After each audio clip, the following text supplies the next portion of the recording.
What's going on, everyone? It's Derek, Euro Superbike Life. Today I just want to do a quick video, tell you guys where I've been, what I've been up to, and what I got planned.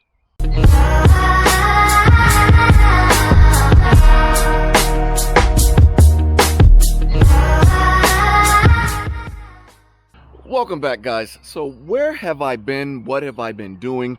I think the last video I posted was somewhere around August of last year or something like that. And the truth is that life has sort of gotten in the way of me recording videos. I have been moving back east. You guys know I'm from New England.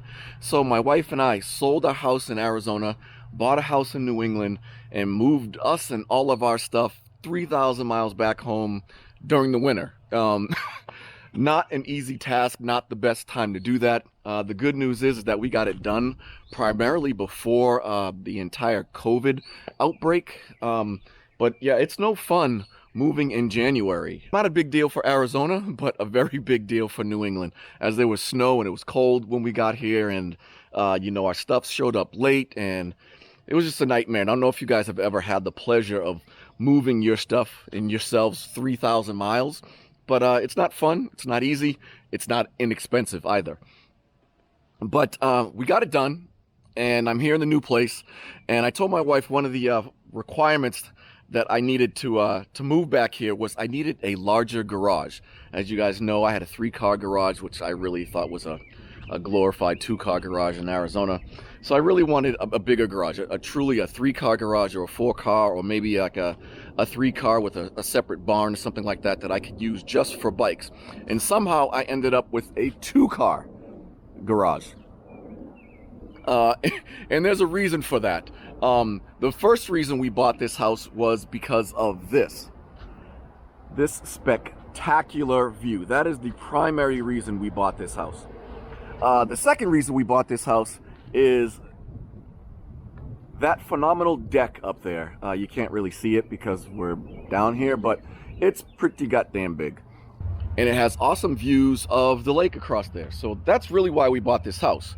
The third and final reason that I bought this house is back in Arizona, we didn't have a whole lot of storage space, not a whole lot of garage space either. So when we need to store things, everything went into the garage. So not only were there 3 cars in there, but my bikes were jammed in there, and all the stuff, tools, holiday direct decorations and things like that. It was all jammed in my garage, and I had literally no space in there. So we bought this house because, well, the cars will go in there, which is perfectly fine, but the bikes will go in here. And this is what I wanted to show you guys. This is my new man cave slash motorcycle garage slash whatever. It means that I don't have to share this space. And the goddamn door's locked. Okay, so let's go on in. So this is my new motorcycle garage slash man cave. But there's plenty of space in here, and I really love this space. Primarily, not only because I'm going to use it for all my motorcycle stuff, but I don't have to share it. So this house has plenty of storage, and there's a 2-car garage that I already showed you guys. And the only thing that goes down here is my bikes and my motorcycle stuff. So let's take a quick tour. So over here we have our area for the K&L lift. Over in that corner is my tire changer. We got a desk or work area up on that wall. We're going to add a flat screen TV. There's a spiral staircase to the upper level. Then we have my toolboxes, another work area, and then just obviously some open space. So you guys can see there is plenty of room in here for all kinds of bikes that I can work on. I put my helmet here, my track suits and boots and things like that. We're going to do something with the floor, probably like a Swiss tracks thing or something like that.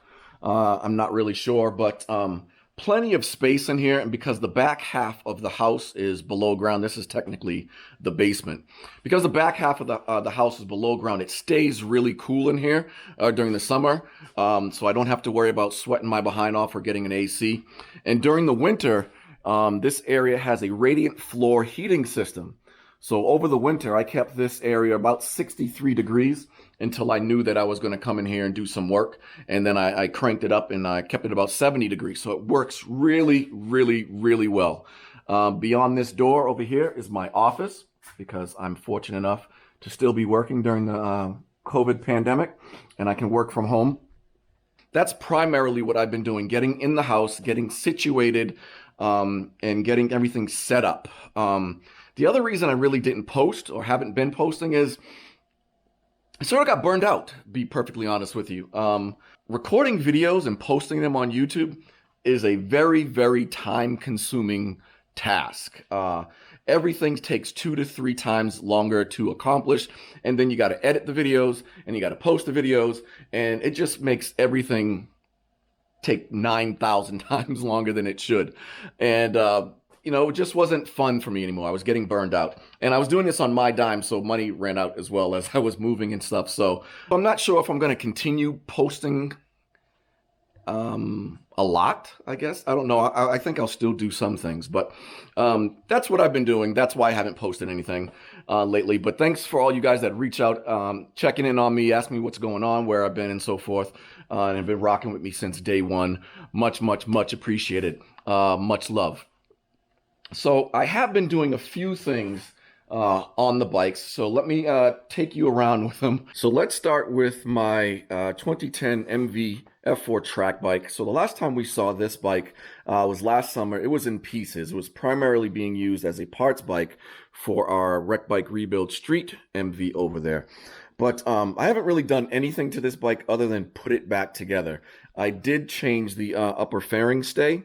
The previous owner had a stock one on there that was broken. It was actually JB welded and held together with JB weld and some like fabric tape.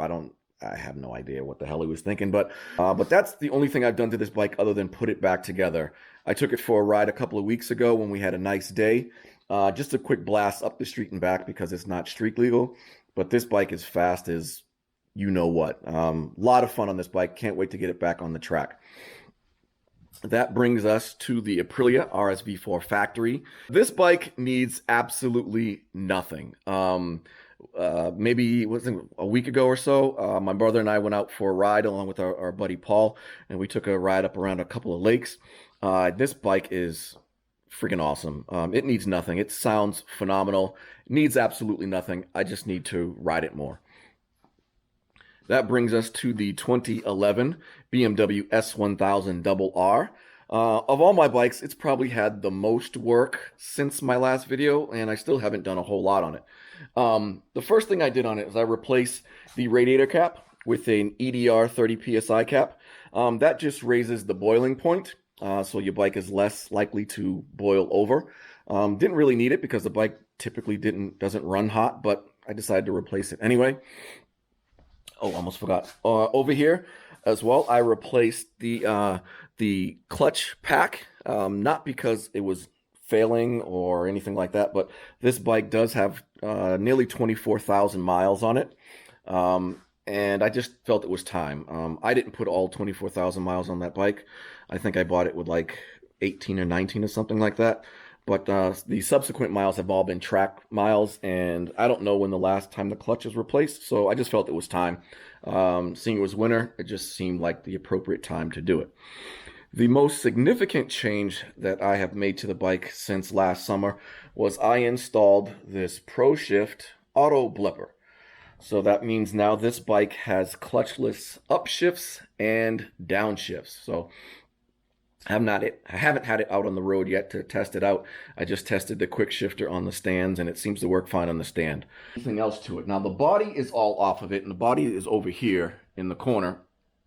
That's because I'm going to be painting that body probably this weekend. It is Memorial Day weekend, so we got a long weekend coming up. It's supposed to be really beautiful. So I'm probably going to paint it. And the reason that I'm painting it is, you guys know that my local track when I was in Arizona was Arizona Motorsports Park, or otherwise known as AMP. And they have sound restrictions there. You can't have anything above, I think it was like 96 dBs. So they got a chicane in front of the dB meter, the county dB meter, that's supposed to slow you down. And if you're going slower through that area, then your bike's not as loud and you don't trip or anything, and they don't get fined, which we can't have track days. The problem is that riders like myself and others tend to hit those cones, and when you hit cones, it does a number on your belly pan. So I was repairing the belly pan, and right now that bike is 3 different colors, red, white, and blue.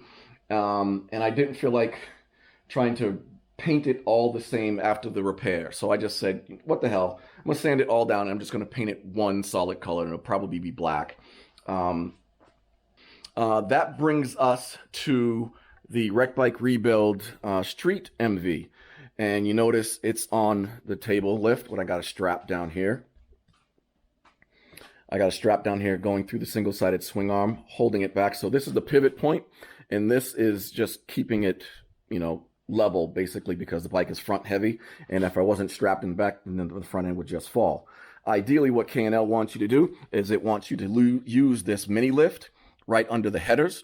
And even though these aren't titanium, these are the factory stainless steel headers, I didn't want a chance breaking that, because if they broke, it's probably about a $1,500 deal.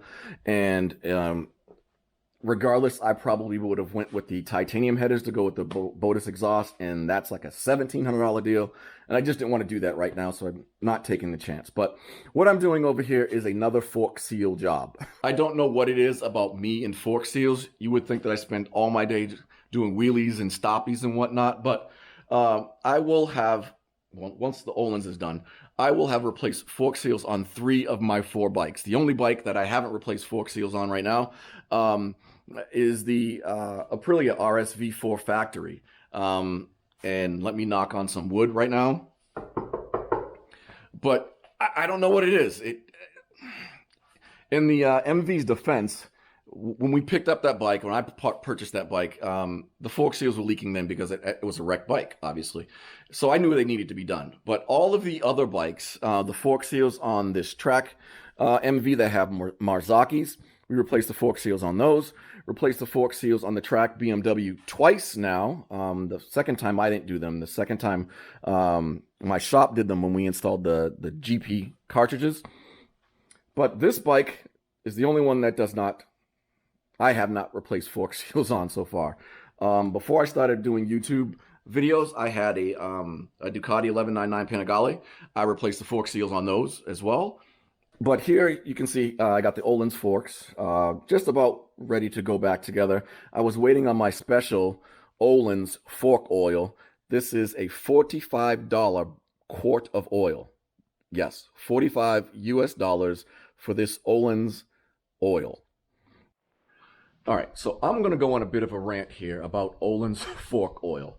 So if you talk to any Öhlins dealer, any Öhlins certified service center individual, they will swear on their children that you should only use Öhlins fork oil in your Öhlins forks and shocks. I call BS. The reason I call BS is Öhlins is in the business of manufacturing and making suspension components. They don't make oil-based, petroleum-based products. They don't make oils. they don't make fork oils. They don't make motor oils. They don't do that. They build shocks and forks and suspension components. What they do is they contract with a petroleum-based company, give them some specs, and say, make us a fork oil to this specs, and then brand it with our name on it. To me, that is simply a money grab. And if you go to Kyle Racing or Kyle USA, I'll put the link below. I don't think you can put links in the description anymore, so I'll put the link on the bottom of the screen here somewhere. They have a complete page on why you should only use Öhlins fork oil in your Öhlins forks. Again, I call BS. Why? Because there are manufacturers like Motul, Castrol, Mobile One, that all they do is oil-based products, petroleum-based products. That's what they do. And if you get the right viscosity, or Öhlins likes to use CST, which stands for Centi-Stokes, I think it's called, which is a more accurate way of measuring your fork oil and the viscosity in it. They use CST as a measurement. And as long as you get the right viscosity or CST weighted oil and use them in your forks, you should be perfectly fine. Now you might be asking, well, Derek, why are you using the really expensive Öhlins fork oil? Well, because we're during the time of COVID. my local motorcycle parts dealer. You have to literally call them and make an appointment to go in and buy some fork oil or buy parts or what have you. And I didn't want to do that. And I was already waiting for some other parts. This fork cap removal tool right there. I was already waiting for that. So I just decided to order the fork oil and not deal with it. But again, I call BS. If you use the proper weighted oil with the correct CST values or viscosity values, you should be absolutely fine, particularly with a bike that you're just using on the street. I'd be willing to bet. Let me back up. The forks for this bike call for a weighted oil with a CST rating of 19. And I like to use Motul products, and Motul doesn't make one with a 19 rating. I think they jump from 18 to like 20 or something like that. And Motul says that you can mix them to get to the correct CST or viscosity that you need to. Although without some type of measuring tools, I'm not sure how you would go about doing that. Sorry, my water heater just kicked on, making noise there as it heats. But so I decided not to risk it. I could have just put 18 in there, and I'm almost willing to bet everything I own that I wouldn't be able to tell the difference between 19 weighted CST oil in my street bike forks versus an 18 weighted CST oil in my street bike forks. So anyway, that's just me ranting. Do what you like, but like I said, Öhlins recommends their Öhlins fork oil, which they don't make. The last ranting point is I will put a link down here on the screen. Again, I'll try to put it in the description, but there's also a website that you can go to and look at comparable CST values as well as viscosity values and compare each of your fork oils. And again, you can get the correct part number or compare the part number and the CST from the Öhlins to Motul, Silkling, whatever it is, Bel-Ray, whomever's oil that you prefer to use on a regular. But again, I'll put the link in the screen here somewhere. By the way, these Öhlins forks were super easy to work on, at least as far as replacing the fork seals go anyway. I was able to disassemble them by myself. Now I'm just waiting to put this $45 quart fluid in it. Then I'll use my trusty tool here to suck out any excess fluid so I get the proper air gap. Then I'll put the caps back on and put them back on the bike. Really easy job. Fork seals probably would take a professional 10-15 minutes maybe if they were already off the bike. It's taking me a little bit longer because I had to wait for parts and oil, but otherwise really easy. Nothing like the Marzaki's over there. So yeah, that's what I've been doing. That's what I have going on. For future videos, probably track days. It is Memorial Day weekend, so it's mid-May, May 22nd, and things are starting to open up in the area. So hopefully they'll start having some track days. I think the first scheduled track day that I will probably attend is end of June. Riding with Tony's track days. We'll see. I'm not sure. They haven't canceled that one yet, but they've canceled everything up until now. But again, things are just starting to open back up here in New England. So I'll probably be doing some track days. Don't have any how-tos or any maintenance-related items to go through.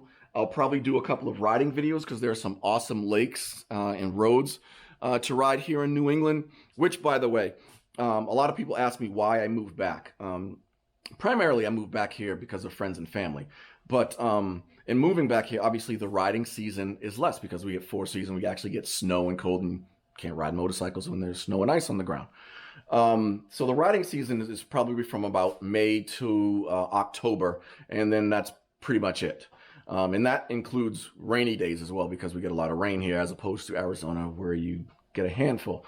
So I like to say that I traded quantity for quality. What I mean by that is while you can ride all year long, all 12 months in Arizona, and there's over 300 sunny days a year in which to ride, riding in the Metro Phoenix area flat out sucks. The city is built on a grid. There really aren't any curvy roads whatsoever. In fact, to find a road that has any type of turns and curves or what have you, you have to head 50 to 70 miles outside of the valley, either north to what they call the high country, or head to California, or down towards Tucson. There's some mountains that you could ride up down there. But being in Phoenix to ride, it's horrible. Now, here in New England, the roads are fantastic. Every road has a turn in it.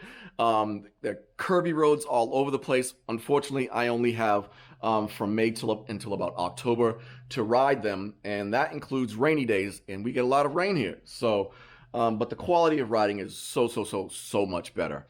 The other downside to actually moving back here is track days. They're twice as much in half the time. So, what used to cost me $180 for a track day now costs me, $240 to $300 per track day, which really sucks. But I get it. They have to cram all of their track days in a 5.5 month period. So they got to do what they got to do. But right now, I'm just babbling. That is it for this episode. My name is Derek. Thanks for tuning in, guys. Much appreciated. You guys know the drill. Like, comment, subscribe, or smash it if you didn't. Until next time, guys, take care.